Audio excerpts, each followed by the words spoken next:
वंदे मातरम सुजलां सुफलां मलयज शीतलां सस्यश्यामलां मातरं वंदे मातरम। देश के महानतम नेताओं में अपना स्थान रखने वाले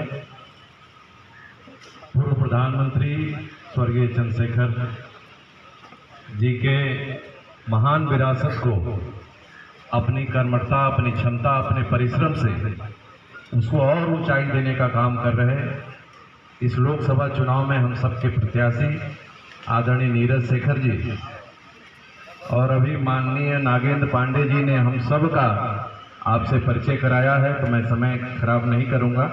माननीय सांसद जी अभी सबका संबोधन करेंगे। हमारे पार्टी के सभी सम्मानित पदाधिकारी जो मंच पर उपस्थित हैं, मैं उन सब का उनको प्रणाम करता हूं और सामने इस बैठक में उपस्थित हमारे भारतीय जनता पार्टी मंडल छाता के सम्मानित अध्यक्ष जी और उनके सभी पदाधिकारीगण, हमारे सेक्टरों के सम्मानित संयोजक और प्रभारीगण और हमारे बूथों के सम्मानित अध्यक्षगण और बड़ी संख्या में यहाँ जो सम्मानित प्रधानगण उपस्थित हैं, माननीय जिला पंचायत के सदस्यगण, पूरे सदस्यगण यहाँ उपस्थित हैं, उन सब का मैं हृदय से धन्यवाद करता हूँ कि आज इस पार्टी की बैठक में आप सब लोग उपस्थित हुए। हम सभी लोग जानते हैं कि चुनाव का बिगुल बज चुका है। माननीय नीरज शेखर जी आपके बीच में हैं और देश के प्रधानमंत्री मोदी जी और योगी जी के द्वारा, हमारे मुख्यमंत्री प्रदेश के अगुवा योगी जी के द्वारा, दोनों ही सरकारों के द्वारा और दोनों ही हमारे नेताओं के द्वारा आप सभी के मान सम्मान की रक्षा करने का काम और आप सभी के लिए जो भी आवश्यक है गांव-गांव के विकास के लिए, ऐसे सभी काम आप सबका ध्यान रखने का काम मोदी जी और योगी जी ने बेहतर तरीके से किया है। हमारी जो भी जरूरतें हैं उसको भी पूरा करने का काम हमारी भारतीय जनता पार्टी की सरकार ने, चाहे दिल्ली की सरकार हो चाहे उत्तर प्रदेश की सरकार हो, दोनों ही सरकारों ने बहुत बेहतर तरीके से किया है। हम यहाँ जितने लोग बैठे हैं सभी जिम्मेदार लोग बैठे हैं, पार्टी के जिम्मेदार पदाधिकारी, हमारे जो ग्राम सभाओं के प्रधानगण हैं, मैं आप सबसे विनती करता हूँ, आज भारी संख्या में लोग भारतीय जनता पार्टी को मतदान करना चाहते हैं, सभी लोग दिल खोल के आशीर्वाद देना चाहते हैं, लेकिन जो यहाँ बैठे हुए हम लोग हैं, अभी माननीय सांसद जी भी आपसे विनती करेंगे, सबसे आवश्यक है जो गांव-गांव में हमारे मतदाता हैं उनके पास जाने की आवश्यकता है। सब कुछ उनके मन में है, लोग वोट देना चाहते हैं, लेकिन अगर उनको लगता है कि मेरे पास कोई नहीं पहुंचा, कोई नहीं आया, कोई नहीं हमसे मांग रहा है, तो मन से वो भी निराश होते हैं।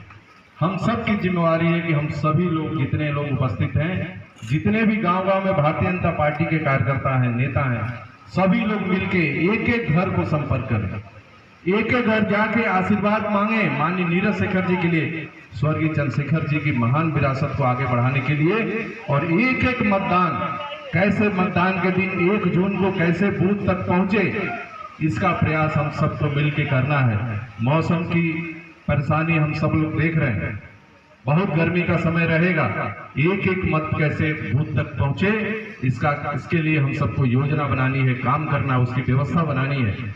आज के बाद हम लोग नीचे जो हमारा शक्ति केंद्र है, जो 5-6 बूथों की मॉनिटरिंग जहां से होती है, हमारे जो भी प्रभारी और संयोजक गण हैं वहां बैठ के पूरी व्यवस्था बनावे। हमारे बूथों का जो रचना है, जो हमारी समिति है, हमारे पन्ना प्रमुख हैं, वो अपने काम को आज से शुरू कर दें।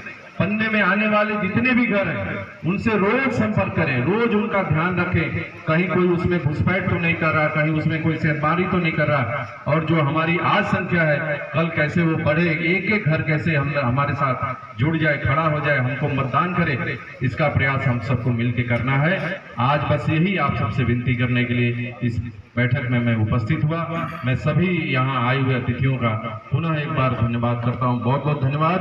जय हिंद। ये पार्टी यहाँ तक इसीलिए पहुंची हो कि ऐसे लोग पार्टी के कार्यकर्ता हैं, ऐसे लोग पार्टी के लिए करते हैं, जो अपना परिवार, अपना घर महीनों से छोड़कर यहाँ पर रहते हैं कि पार्टी का काम किया जाए। पार्टी कहाँ कमजोर है उसको हम लोग को बताने का प्रयास करते हैं। और हर नेता हर कार्यकर्ता के यहाँ जाता है। कई बार तो पता नहीं भोजन कैसे करते हैं, यही नहीं पता हम लोगों को, भोजन ठीक से मिल नहीं रहा है। ऐसा ना हो कि बलिया को बाद में कहेंगे बड़ा गड़बड़ जगह था, कहाँ पहुंच गया मैं। तो हम लोग चाहेंगे कहीं भी कोई कमी ना रहे। हमारे सभी यहाँ नेता बैठे हैं, सबसे आग्रह और विनती है, हमारे विस्तारक आदरणीय ओम शंकर पाठक जी यहाँ पर उपस्थित, हम लोग के अभिभावक आदरणीय जयराम जी, हम लोग के अभिभावक, हम लोग के नेता आदरणीय विमल पाठक जी, हम लोग के नेता आदरणीय सुनील सिंह जी, हम लोग के अंजनी राय जी का पहले ही बोला है, तो हमारे ब्लॉक प्रमुख और हम लोग के नेता, इनका हर तरह से हम लोग का सहयोग रहता है, आदरणीय पुन्ना जी, और हम लोग के नेता जिनका स्नेह मुझे लगातार मिलता रहा है, प्रधान आदरणीय अनिल तिवारी जी। यहाँ पर सबका नाम लोगों को बहुत समय लग जाएगा, चंदेल जी हैं, कई लोग हैं, अनुभव जी हैं, हर्ष जी हैं, सब लोग। जब से राजनीति में आया हूँ, कुछ लोग कहीं भी रहा हूँ तो मेरे को अपना आशीर्वाद और स्नेह दिया। आज अगर नीरज शेखर यहाँ पर एक पिंटू जी यहाँ पर हम लोग अगर एक सांसद के रूप में खड़े हैं, तो ये हमेशा ही बात मैं स्वीकार करता हूँ और मानता हूँ कि आप लोग की वजह से। मैं हर बार ये बात जरूर इसलिए कहता हूँ क्योंकि मुझे अपना भविष्य खुद नहीं पता था। जब 2007 में आया बलिया में पिताजी के बाद, तो मेरे को अपना भविष्य नहीं पता था। पिताजी प्रधानमंत्री तो थे, लेकिन उन्होंने कभी हम लोग राजनीति में आने नहीं दिया, चाहे मेरे मरने के बाद ही आओगे। तो मेरी भविष्य जो तय किया है आप लोगों ने किया। आप लोगों की वजह से मैं नीरज शेखर जो आज है वो आप लोग की वजह से, चाहे हर क्षेत्र में, चाहे आर्थिक रूप से, चाहे राजनीतिक रूप से, चाहे सामाजिक रूप से, जो भी हूं मैं, वो आप लोग की वजह से। इसलिए मैं आप लोग का आभार व्यक्त करना चाहता हूं और इसीलिए आप लोग के बीच आया हूं। आज हमारे नेतृत्व ने, विशेषकर माननीय प्रधानमंत्री जी ने, हमारे राष्ट्रीय अध्यक्ष जी ने, हमारे गृह मंत्री जी ने, पूजनीय महाराज जी ने जो भार मेरे ऊपर दिया, और मैं स्वीकार करता हूं, मैं उनका आभारी हूं कि मुझ में विश्वास उन्होंने दिखाया है फिर से यहाँ उम्मीदवार बनाकर। मैंने आग्रह किया था उनसे, जब मैं भारतीय जनता पार्टी में आया था, प्रधानमंत्री जी ने मुझसे कहा था कहाँ पड़े हो, आओ मेरे साथ काम करो।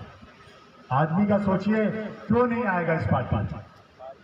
2019 में प्रधानमंत्री जी ज्यादा बहुमत से फिर से प्रधानमंत्री बने, उसको जीत का मेरे ख्याल से 4-5 दिन हुआ था, उन्होंने बोझ दिया और वहां पे उन्होंने बोला नीरज क्या कर रहे हो, तुम्हारे पीछे कौन है तुम जानते हो, वहां तुम्हारा सम्मान ही है, जहां सम्मान हो वहां आओ और साथ मिलकर काम करो। तो अभी भारतीय जनता पार्टी में क्यों नहीं आए? लोग पूछते क्यों आ गए? मैं तो आप कहता हूं बलिया के एक एक व्यक्ति के लिए उसका सम्मान सबसे पहले है, और मैं आप लोगों को हमेशा विश्वास यही दिलाता हूं कि आपके सम्मान की रक्षा हमेशा करूं। ये मेरा कर्तव्य है, दायित्व है हम लोगों का, जो यहाँ मंच पर बैठे हैं उन लोगों का दायित्व है। माननीय प्रधानमंत्री जी ने जो स्नेह दिखाया, तभी मैंने उनसे कहा था कि मैं चाहूंगा कि एक बार फिर से बलिया से लोकसभा का चुनाव लड़ सकूं। लेकिन वो बात थी गृह मंत्री जी से मैंने कहा, महाराज जी से कहा, मैंने अपने राष्ट्रीय अध्यक्ष जी से कहा, लेकिन टिकट इस पार्टी में तभी मिलता है जब आप लोग कहेंगे। जो पार्टी के लोग हैं, जो पार्टी के लोग नहीं भी हैं, उनसे पूछा जाता है कि कौन सबसे उपयुक्त रहेगा, तो पहले ही टिकट मिलने से सबसे बड़ा अगर कोई किसी का आभार व्यक्त करना चाहिए तो आप लोगों का करना चाहिए। मैं आप सभी लोगों का आभार व्यक्त करता हूँ और इसलिए भी अनुरोध करना चाहता हूँ, बहुत देर से आप लोग यहाँ बैठे, ज़्यादा समय नहीं लूँगा। मैं आप लोग से अनुरोध बस यही करना चाहता हूँ कि आप लोग का आशीर्वाद, आप लोग का सहयोग अपने इस भाई, अपने इस बेटे के साथ है, क्योंकि मैं चाहता हूँ कि अपने प्रधानमंत्री का हाथ और मजबूत कर सकते हैं। मैं हमेशा ये बात दोहरा रहा हूँ और बार बार इसलिए दोहरा रहा हूँ क्योंकि आप लोग भी नीचे जाके गांव में ये बात जरूर पहुंचाएं कि जिस तरह 5-10 साल तक काम हुआ है केंद्र सरकार का और 7 साल का से उत्तर प्रदेश सरकार का, वही काम आगे बढ़ना चाहिए। अगर अभी रुक गया तो फिर वही चला जाएगा। कहाँ क्या होगा, किसका कौन बनेगा, बस सत्ता चाहिए, लोगों को बांटना चाहिए, विकास की बात नहीं होगी, इस देश की सम्मान की बात नहीं होगी। इसलिए अनुरोध और विनती करना चाहता हूँ, आपका सहयोग मिले, आप लोग का आशीर्वाद मिले। मैं बस यही 2 अनुरोध करना चाहता हूँ। एक कि 1 जून को हम लोग एक वोट घर से निकलवा दें। हमारे नौजवान साथी हैं, सभी लोग ये बैठक रखी गई है। अभी राजू मोहन भैया बता रहे थे कि ये बैठक की दृष्टि से ये मंडल की बैठक थी, लेकिन एक सभा के रूप में ये प्रतीत हो गई है। भैया ये तो अभी शुरुआत है, ये कारवा देखते देखते प्रतिदिन एक बड़ी सभा के रूप में व्यतीत होगी और जो मोदी जी का लक्ष्य है 400 पार, वो 400 पार अपने बलिया विधानसभा में और हमारे बलिया लोकसभा के 5 विधानसभा में वो आपको दिखेगा। कोई ऐसा बूथ नहीं बचेगा जहां जो आपका लक्ष्य है तो 370 वोट आपको हर बूथ में बढ़ना।